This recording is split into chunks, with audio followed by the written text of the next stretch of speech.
So my name is Scott Allen Miller. That's all I'll tell you about me because honestly, no one actually cares. And so if I talk about myself, I'm boring and narcissistic. And one of the rules of presentations is you can be boring, you can be narcissistic, don't be both. So this talk is on open storage.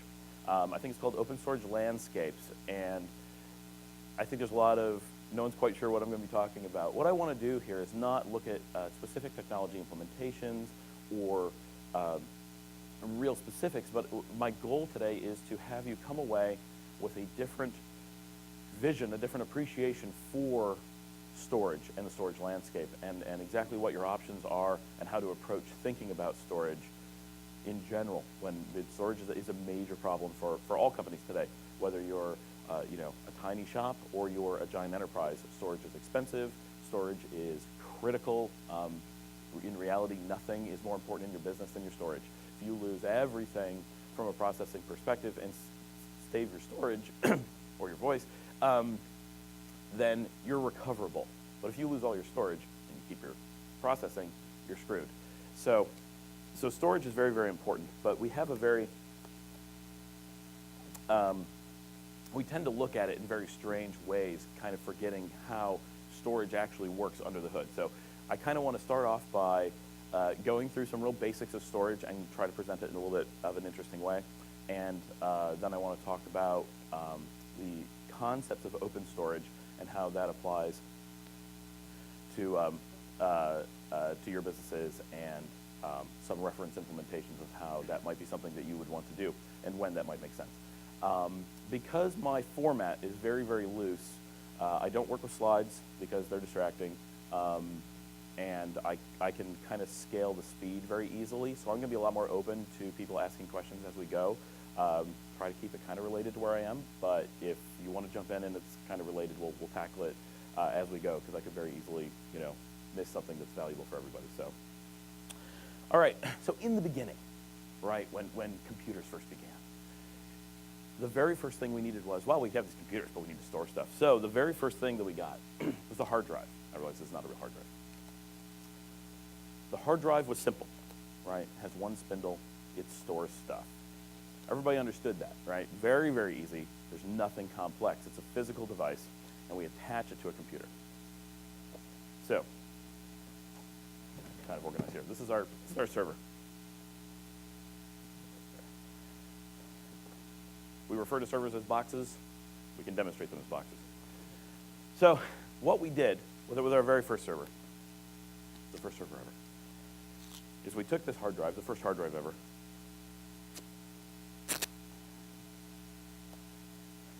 and we literally took a cable that actually looked like duct tape, right, and we stuck it inside. Okay, everybody can see? We're now directly attached. One drive directly attached inside your server. The connection technology was very, very simple, right? We know today is SCSI. Yes, there's something before it, but basically SCSI was the beginning of real storage. It is a generally simplistic technology, but it does have the ability to address more than one drive. So we started putting more drives in servers. Once we had more than one drive in servers, we said, well, this is a problem. So we took that drive and we said, this is a point of failure. If we lose this drive, we have nothing. Obviously, you can have backups. Hopefully, you're following Daniel's advice and have made good backups, and you can get a new hard drive and keep going. But we're also concerned about not just recovery, which is where backup comes into play, but continuity of business, which is where redundancy comes into play. So in order to get redundancy, we said, well, you know what? If we had two drives, which we already had, we had multiple drives, and we said, well, what if we built an abstraction layer and put these together?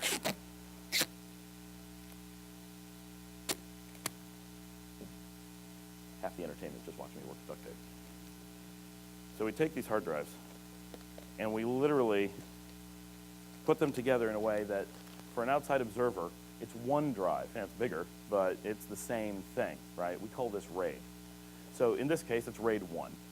So these drives, in my example, are mirrored to each other, but not important. The key element here is that when we use RAID, we are taking multiple independent devices, and we are attaching them together in such a way that when we then attach it to the computer, right? And there's a little bit more than duct tape involved here. Imagine this duct tape includes a RAID controller, right? And that RAID controller provides that abstraction layer so that your computer, when it sees this block of storage, right,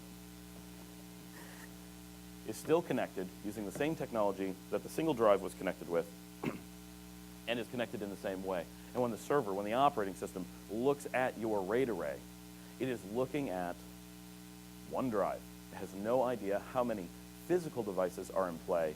It believes that there is a single logical drive.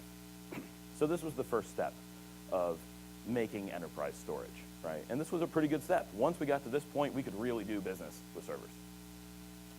So what happened from here was we started getting a lot of these, right? Oh, that one fell out.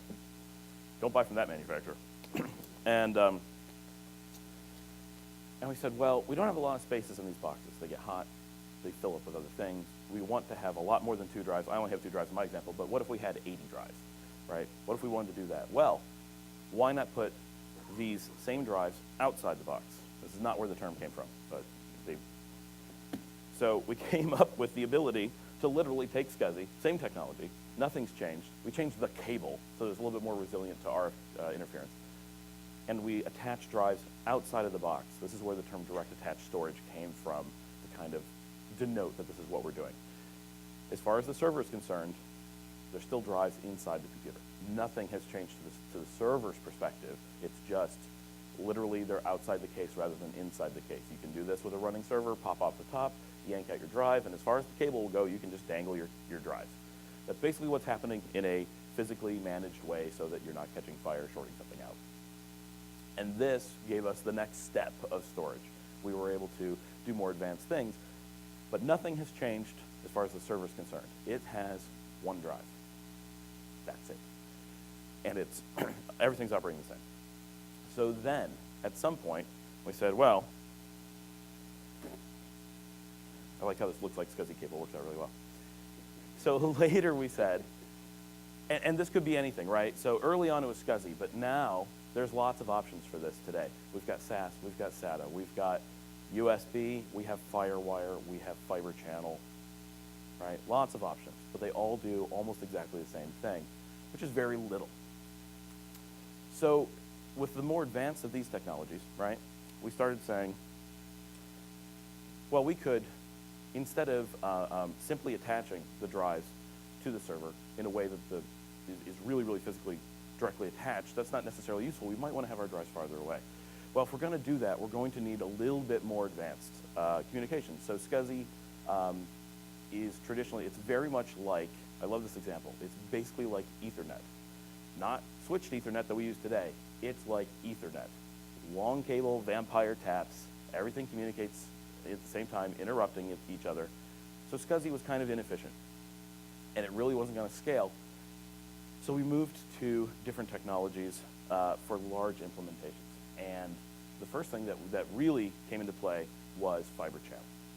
And the thing that makes fiber channel different than SCSI is that SCSI is really a non-layer 2 networking connection, right? It doesn't really have what we think of as Ethernet addressing style, machine level addressing. With fiber channel, we have machine level addressing. So it's a full layer 2 networked protocol, which also USB and FireWire are, just not on the same scale. So when we did that, we said, whoa, well now we can switch these connections. And I don't have all the cabling here that would be necessary to demonstrate this. But what's interesting is suddenly we could take all these drives, just like we had before, and sit them in a box, and put a bunch of servers over here, and just have a switch in the middle, and connect the drives, and connect the servers. And using the switch, we can tell which one's connected to which, and what we have is rudimentary SAN. Right? And the most simple devices you can get a hold of, like a Netgear SC101, is literally 2 drives in a little plastic container with the smallest chip you've ever seen, and the only thing it does is act as a very, very simplistic drive controller and puts Z-SAN protocol onto the wire, and that's it. No logic, no nothing. It is basically a network card. and you can buy small network cards that attach directly to, I'm sure they exist for SAS, but I've seen them for old school parallel ATA. Plug them in, and you literally have a network connection on a drive. Nothing else. No RAID, no management, no anything. The computer still sees the block device that it saw when it was plugged in internally, plugged in externally, plugged in through fiber channel switched, whatever. So nothing has changed as far as the computer is concerned. So what we started doing then, right, is we said, well, now that these drives are out here, this was kind of an experimental stage. This wasn't a stage that lasted very long with all these old drives connected. Said, well, if we took all these drives and we put them into another box, another server, and instead of being rudimentary like the SE101s, we got a big box. I specifically got a larger box so that we could hold lots of drives, right? This box might end up being several racks in size. We can hold hundreds of drives, thousands of drives in a single box. And now we have all these abstractions that already exist. We have the RAID abstraction that allows this machine, remember this is a server, to see those drives as a single drive. And we have networking technologies like Fiber Channel that allow this to share out those drives as block devices to any device that wants to read a block device, right? So these are acting the same as any other block device you're going to see, right? Whether it's, we think of storage as its own thing, but storage, drives, networking, they're all block devices to the system. So they're all acting exactly the same. It's just the way that we look at them. So we get our, I don't have the switch here, so just imagine they're switching.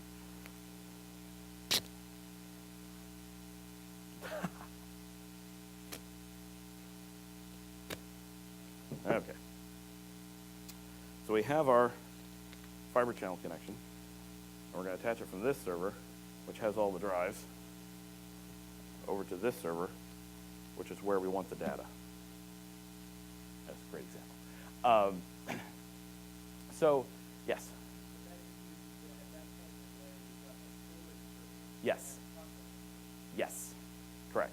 So this is a server that we have made purposed to storage, and this is a server that's doing, you know, who knows what. The normal stuff, probably with no drives. Or it could have its own drives plus these drives.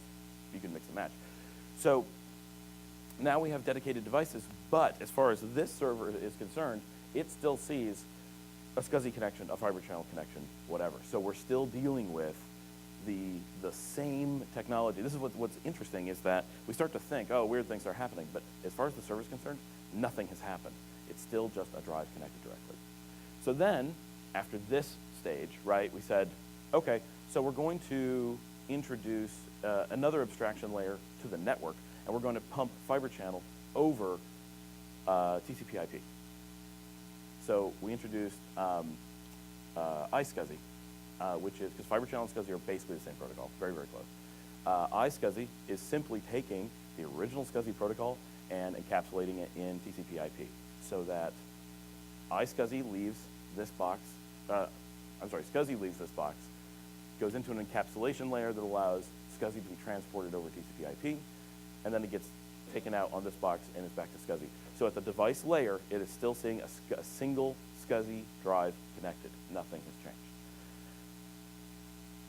So that really brings us to modern storage, as far as a block level storage is concerned. I'm trying to avoid the obvious word that everybody knows I'm talking about. So this is a server, normal server, which is very, very important. It's a normal storage server. This is a normal computing device, and everything is viewed as block devices. If we take this server and we then apply an interface to it that makes it very, very easy to manage and makes it no longer look like a normal server, but look like a dedicated storage server, take away the options of processing on it, add in some perhaps ease of management type things, we then call it appliance-sized and we refer to it as a SAN. But there's no difference to a SAN from a storage server except that it has an interface that makes it look not like a regular server. That's the difference. So this is a really interesting point. We have all this processing power here.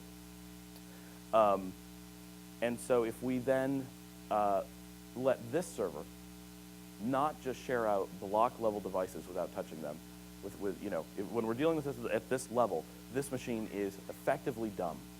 It doesn't know what's on the disks. It doesn't know how to use them. It doesn't know how to read them. It can have, if this could be a Windows server, and those drives that are in it could be loaded with Linux file systems, Solaris file systems, it can't read them, it can't do anything with them, but it can share them out because it's purely a block level device.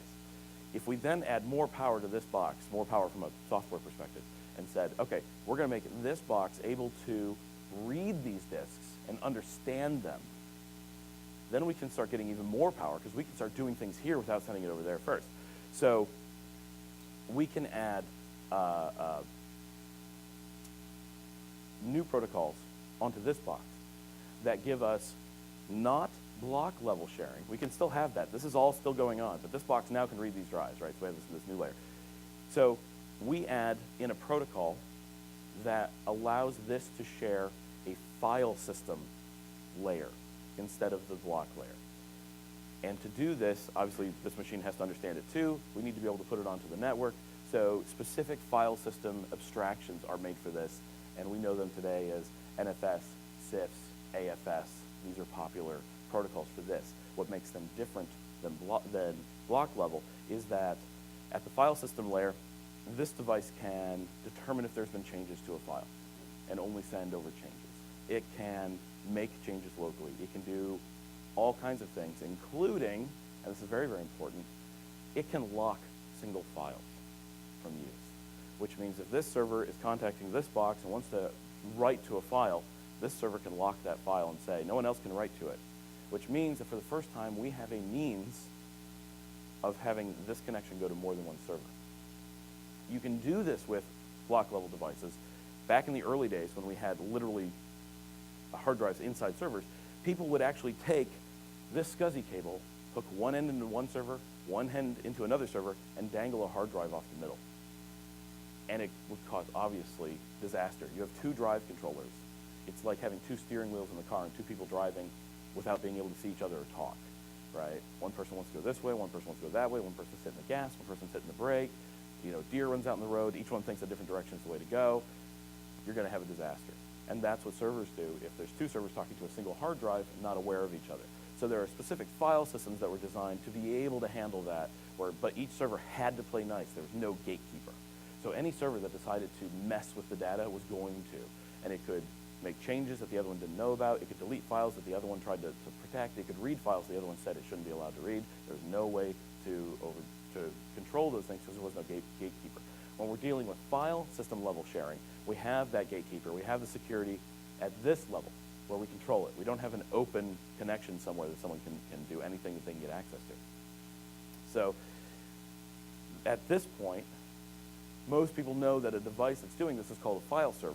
If we then, in the same manner as taking this storage server, adding an abstraction layer to it so that it looks like a non-standard server, and we call it a SAN, we do the same thing with file level storage, and we call it a NAS. At no point is this not a traditional file server. It is simply appliance-sized so that it looks like a different device and takes away some of the options of doing some general things.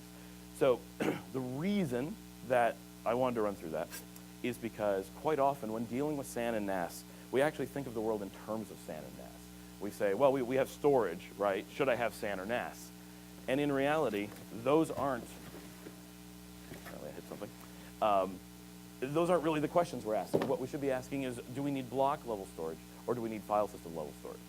And that's the big question. If you're running a database and it needs to be able to interface directly with the devices because it does something really complex, which is basically have its own file system and ignore the actual, if you're running IBM DB2, IBM DB2 needs raw devices for its disks because it has its own file system that is only for the database, it has no other purpose.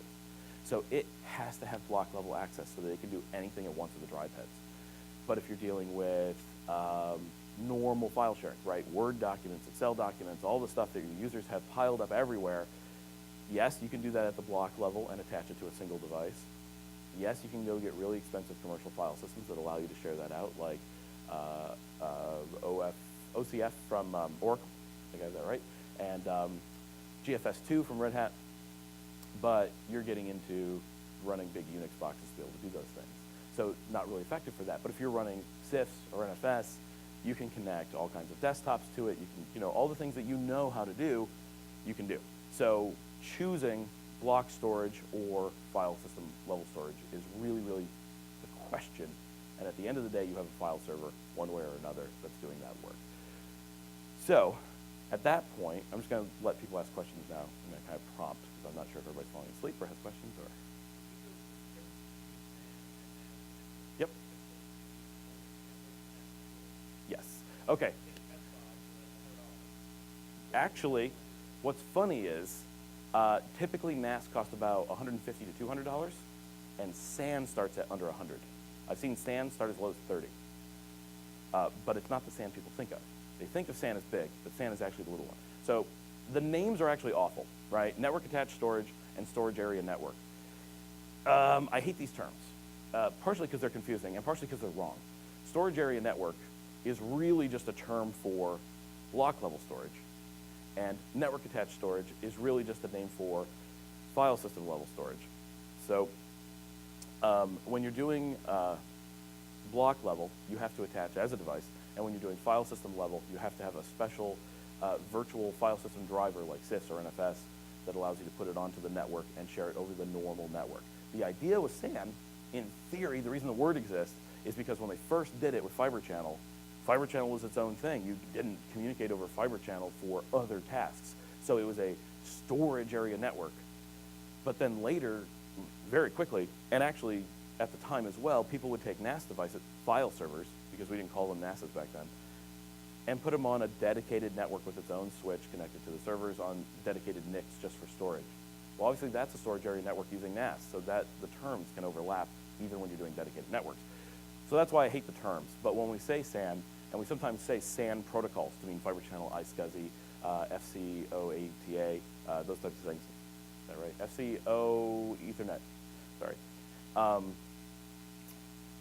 And we use NAS to refer to the CIS, NFS, AFS. Did that answer that? Okay, cool. Anything else before, in the back?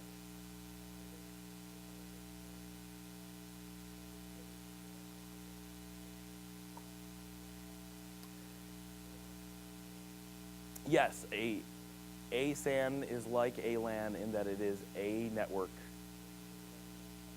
Yes. Yep. And I worked at a company that actually had what we called a D-band. It was a database area network. It was a dedicated network in the same way as your storage area network, except it was dedicated to database communications. So all the databases were on here, Ethernet switch, Ethernet servers. So it basically did the same thing, worked really well. So there's a question up here. Daniel?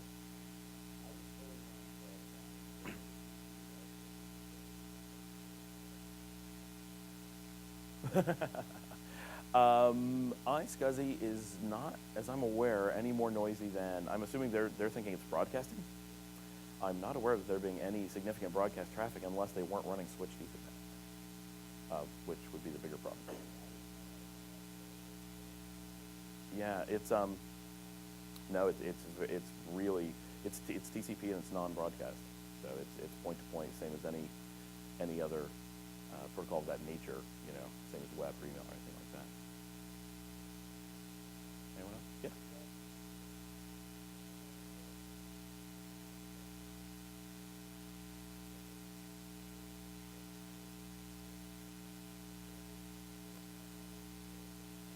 Mm-hmm. It could be. Yeah, actually, that's a really good point. So for a customer like that, regardless of the noisiness of the protocol, when you have traditional SAN fiber channel, we'll call it traditional, your network is obviously completely dedicated to that. But what's highly recommended is if you're going to do iSCSI or any other, SAN that leverages commodity networking, as we like to say, so Ethernet, you want dedicated hardware and dedicated network for that, even so, because it's not necessarily noisy, but it is really high volume. Traditionally, I mean, you wouldn't bother with it if it wasn't a certain volume. So you want to have switches that aren't doing anything but that, in the same way you would have done with Fiber Channel. Just because you switch to iSCSI from Fiber Channel doesn't mean that you should leverage your traditional LAN that's already existing to do so, because you still have the same volume concerns. You just want to put it on a dedicated switch and treat it in the same manner, which is nice because when you move to iSCSI versus fiber channel, you can afford to go faster, you can afford to have more redundancy, you can get better switches cheaper. And quite often, it's really, really popular. The more important something is, right, your storage area network is the most important thing in your business. It's really, really common to jump straight to, we need layer 3 switches, we need lots and lots of management, we need the biggest, most expensive things we can find. The reality is you probably don't care that much about monitoring your storage area network. You might, but most of the time, you're actually going to be better served getting a cheaper unmanaged switch because what you care about is latency and throughput. And so the less management there is, the less layers there are, the less that's going on. You don't want to be VLANing on the switch that's handling your iSCSI. You want it to be its own, not virtual LAN, you want it to be a LAN.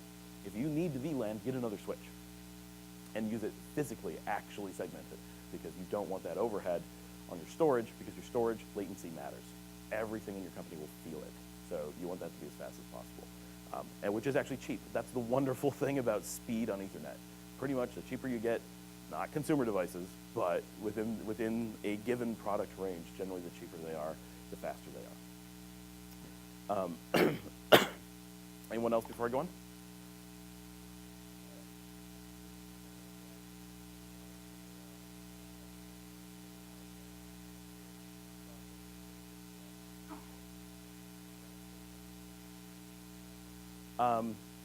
So you're talking about where I said there are file systems that allow you to do that, commercial file systems? Okay, I believe they're simply generally referred to as shared access file systems. Maybe someone actually knows what the generic term is for that family of everything. But I do know that Red Hat and Oracle are the key players with that. And I believe Veritas with VXFS does that as well, but I'm not 100% sure. I'm definitely not an expert on VXFS. But GFS2 is Red Hat's product. So if you look up, if you go to Red Hat, look at GFS2, I believe it's actually available for free from them, but it's a dedicated, these are file systems. So anything that attaches to that with SAN has to have that file system driver. So you have to look for a vendor that's going to support whatever devices you're using. But yep, that's the big one, but I know Oracle has one too. Yep. All right. Okay, so a lot of people are familiar in the community. We've talked about the SAM SD, right? The SAM SD, which I did not name, is not an actual product, but it is what I like to call a reference implementation of open storage. And the reason that we came across with this is because in a lot of conversations, we talk about with companies and with people in the community, you know, people want to, well, I want to put in a SAN, right? So they go to a vendor, pick any vendor. Everybody's got a SAN these days. They go to the vendor and they say, well, I need block level storage. So they come out with really, really expensive storage products. And if you're a giant Fortune 500, this probably makes sense because your storage devices, right? When I work at the bank, our storage devices are in the petabytes, right? They have entire data centers dedicated to the storage, and we have an OC192 running to other facilities to carry the fiber channel over to, right? So we can lose an entire data center, our storage is still there, and that storage is replicated to another data center over OC192. So unbelievable amounts of storage. There's no way you're going to go build this at home yourself. That's where players like EMC Clarion come in and Hitachi and build entire rooms of storage. That makes sense. But when you're looking at more reasonable numbers of storage, you start getting into the space where you're using traditional technologies completely, including chassis, and that's really what matters here. So I'm going to give a little story on this. This is kind of the backstory of how the SAM SD came into being. I'm a consultant for a major Fortune 10. It's hard to be a minor Fortune 10, I suppose. And they were doing global commodity grid. You can read about it online. We're well known. We're over 10,000 nodes, and we push an unbelievable amount of computing through that. Lots of different lines of businesses use it. A lot of people like to call it cloud. It is not. It's high-performance grid computing. It's very related to cloud, but it's not the same thing. But so it's an application layer virtualization, not a operating system layer virtualization or platform virtualization. So that's kind of where those, if you're ever interested, that's where it kind of splits. So we run several dozen and maybe a few score applications on this 10,000 node grid. To be able to back that grid, we don't have any storage on the nodes, except for the operating system. Just makes it easy, they boot locally. But all of their data comes in from somewhere else, and then gets saved somewhere else. We do cache locally just for processing reasons. On this, we were working with, we won't name names, but a very, very, very major storage appliance vendor.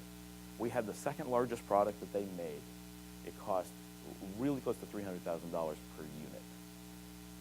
We worked with them. We brought up a new part of our grid, and the load demand on the grid turned out to be higher than this device could supply.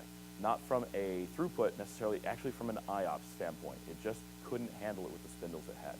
And so we approached some vendors, and at the time, another vendor in the server space had brought out, I guess I'll name names, Sun had brought out what they called Thumper, which is a 48 drive 4U server. 2 processors, 48 drives, 4U chassis. It's a traditional chassis. You go to your data center, it looks like a regular 4U server, nothing weird. It just has a lot of drive space. And they were pushing this as a, think of this in retro terms. Let's go back to old storage. Stop thinking, this is where the term open storage came from when they released Thumper. Sun said, it is time to rethink storage. Storage devices that everyone's been buying, SAN and NAS, are just servers that have lots and lots of drives attached to them. Well, why not just buy a normal server and use that? Because when we make normal servers, we can make lots of them faster and your price goes way, way down.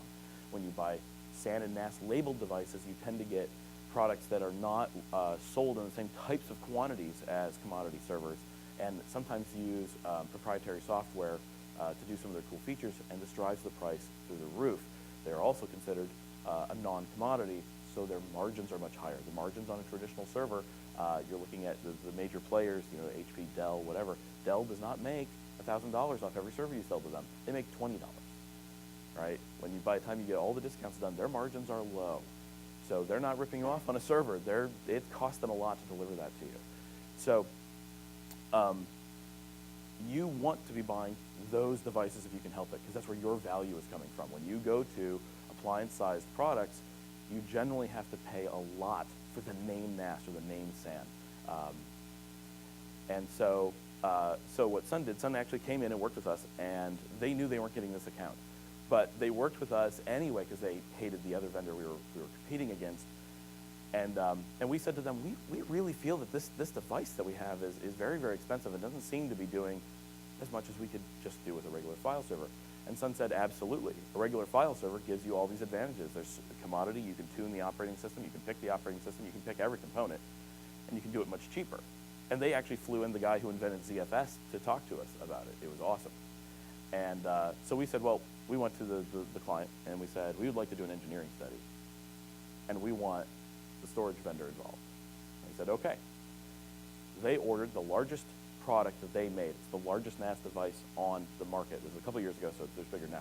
It was $500,000, and it was installed and tuned by the storage vendor's own engineers.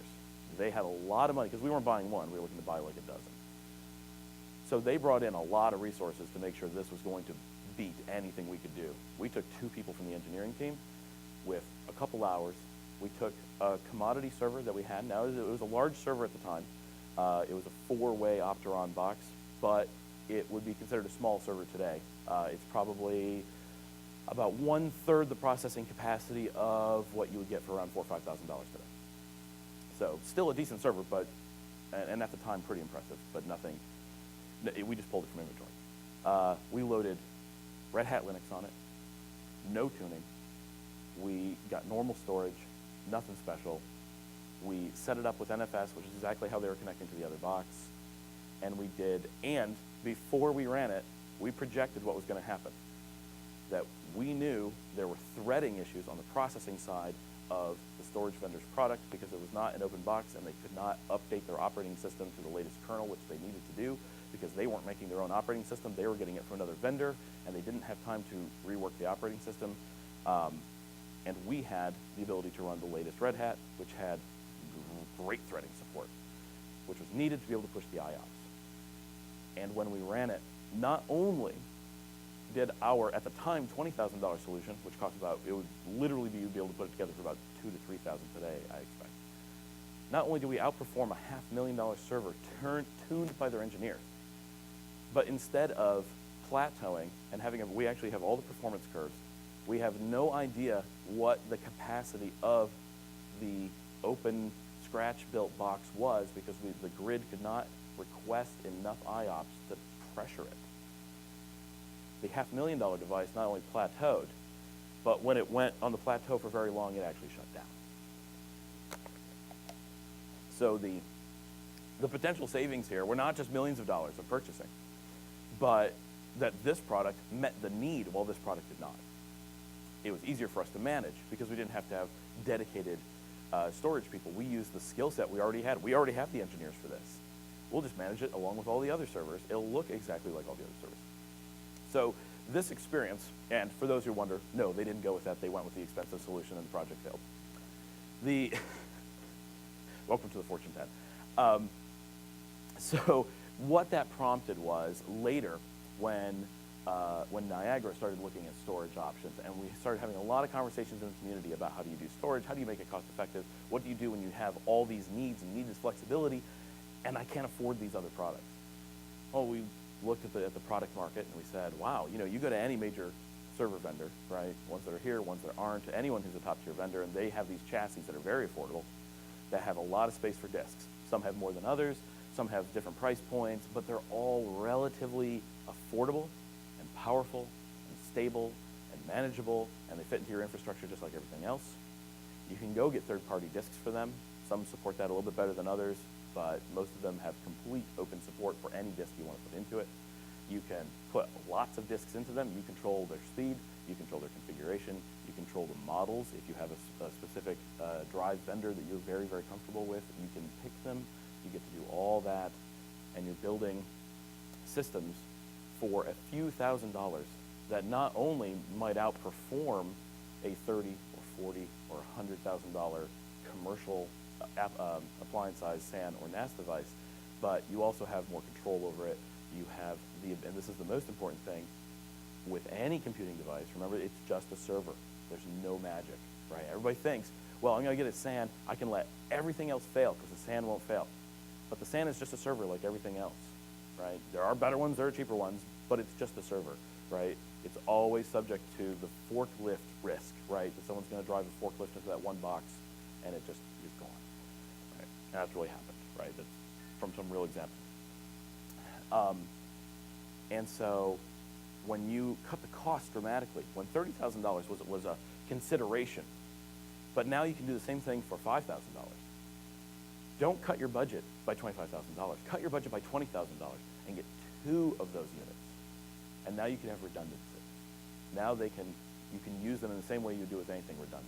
And that doesn't have to be on a scale of 2. It could be on a scale of 50, right? You were going to buy 50 or 25 commercial SANs. Now buy 50 of these and build these. And that's an option. And when you get really, really big, right, it starts to maybe not make sense. Really large SANs have capacity to put lots more drives, and they're much more manageable on a really massive scale. So there are price points and there are feature points where traditional SANs start to make a lot of sense, but they almost never do when you're in a capacity range where you are working with a single traditional commodity server chassis capacity. That was a lot of words. Basically, if you have a normal server you can buy off the shelf from your preferred vendor, whoever you're working with now, unless you're working with some white box builder, and then stop and go get an enterprise vendor. If you're dealing with an enterprise vendor, go to them, get their price for the chassis that makes sense. It's almost always a 2U. I know Dell is here, and they've got a box that holds 24 2.5-inch drives in a 2U, right? Pretty unbelievable. If 24 2.5-inch drives meets your needs, you've got all that storage, and that's potentially really fast.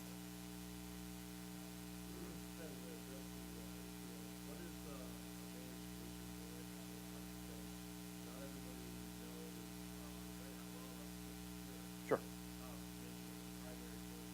Mm-hmm.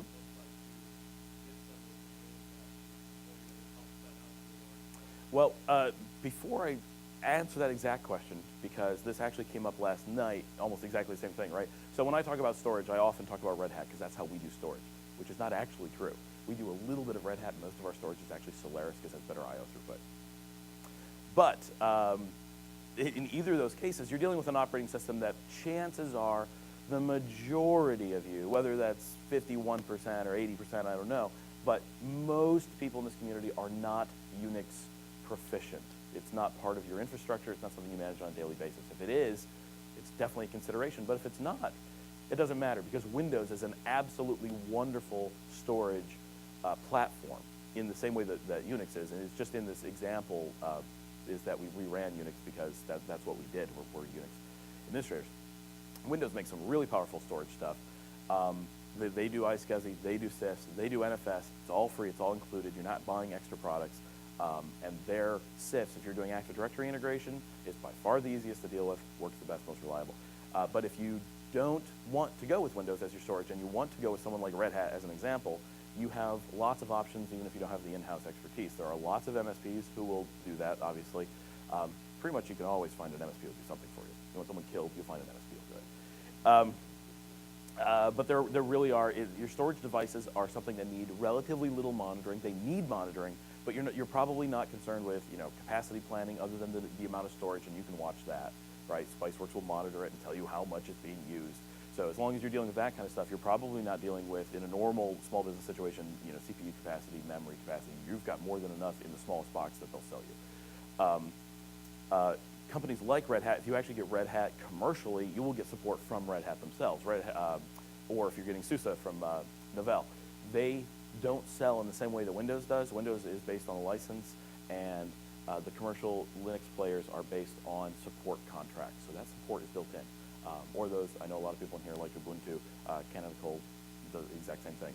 You can get it for free, play with it, and when you're ready to go live, you can contact Canonical and get commercial support directly from them as a primary vendor, or to any number of MSPs who would provide that support. And of course, you can get training. Anything else? Did that answer your question? Okay. Yep.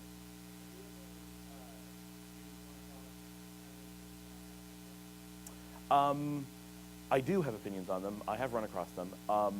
I don't like their pricing structure.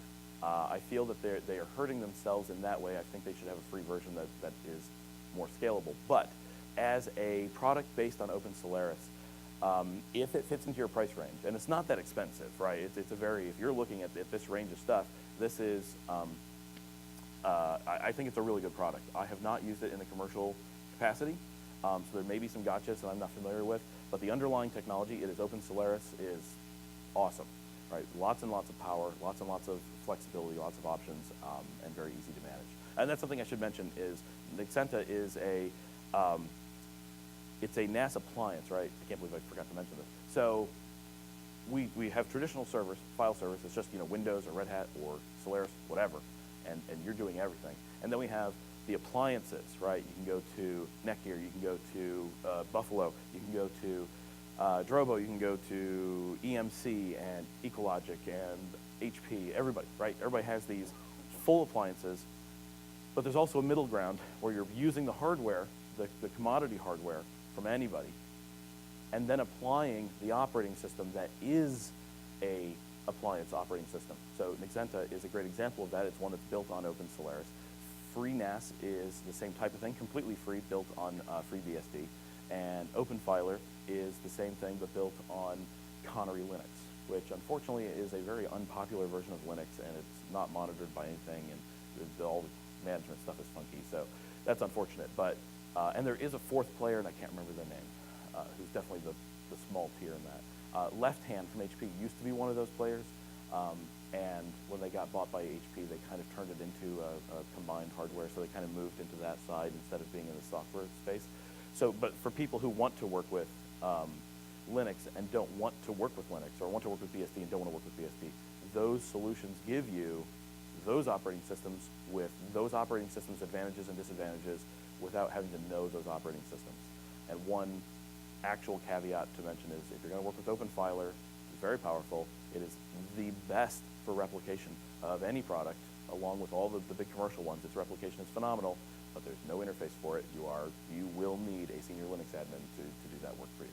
It's only a couple hours, but you can't do it without someone who really knows the operating system. We are officially in the Q&A, just in case anyone's wondering. And I think we're almost at the end of it. We have 5 minutes. I need 5 minutes of questions. Ready, Nath? Well, so full disclosure, company I work for is a partner with Netgear, so we have to say we love ReadyNath. But we love ReadyNath. Definitely my personal preference is if you're going to be working in the space where you want an appliance NAS and you want all the, I just want to buy it, right? I don't want to be, ReadyNaS is a really, really great product. It is based on Linux. It does not have DRBD replication. We are pushing them for that. That doesn't mean they'll do it, but we have pushed for other things and they are doing it. So there are some caveats with ReadyNaS, and I'm not allowed to tell you, so I'm not going to mention what the caveats are, but I can tell you, since I didn't tell you what they are, that they're going away in December. So ReadyNaS is a great product, and we've priced it versus building a SAMSD, and it's within like 10% of cost. And there is someone on my team who runs one and loves it. Ha ha ha. Yes? I'm sorry, I didn't hear, I don't have experience on it, so I can't really compare it to anything. So unfortunately can't really answer that very well. Yes?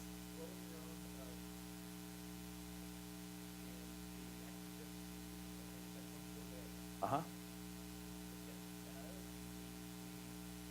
That, if you're getting the 24 bay from Dell, the 2.5 inch, chances are if you're buying that unit, it's because you want 15K drives. Chances are, just because you're selecting that chassis, that's like why that chassis exists. You don't have to. When you're choosing both your RAID level, right, and everybody knows, well, most of you know probably that I absolutely hate RAID 5. But the reality is, if you're in a archival situation and it's not a live system and it's backed up and all you want it to be is online most of the time and you're willing to take a little bit higher risk, RAID 5 can save you a lot of money. I would not use it for online systems, but I would use it for nearline, which is kind of a lot of small businesses don't do nearline storage. So, but when it comes to actually selecting your spindles, it's really a question of price versus IOPS, right? And so if you're going to go with SATA, you just have to have more of them, but they cost less. So that could be very beneficial. And typically you're going to get more storage while you do it. So you might be like, oh, here's the option for SAS at 15K. Here's the option for SATA at 7.2K. And at the price point where it gives you the performance you need, this one likely is going to give you 2 or 10 times the actual storage capacity. That might be a winner. But it also might be so many it doesn't fit in the chassis you want to get, and therefore it's a loser. So, and as you have more drives, they are more likely to fail, right? Just 20 drives are more likely to fail than 2. So there are risks there. But just doing a calculation of performance is really the only factor there. There's no guaranteed things. And a lot of commercial SATA NAS are only SATA because they just add more of them.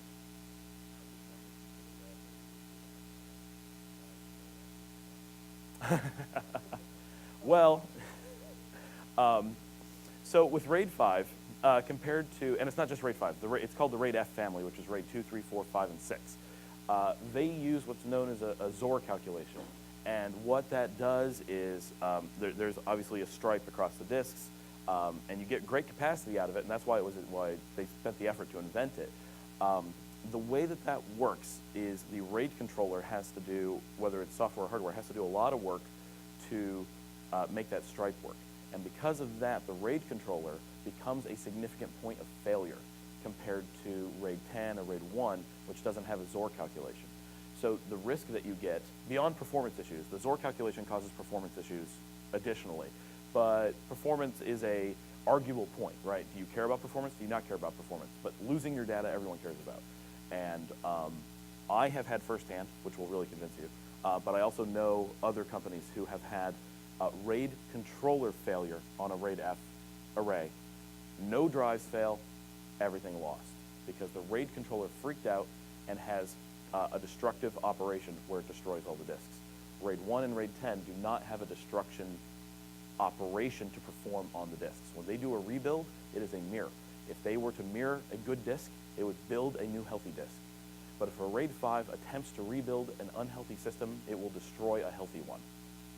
And so if RAID F fails, its action in failing is to scrap everything. And I have definitely seen that firsthand, caused by chassis shutter in a data center. It was a server that was in use for years.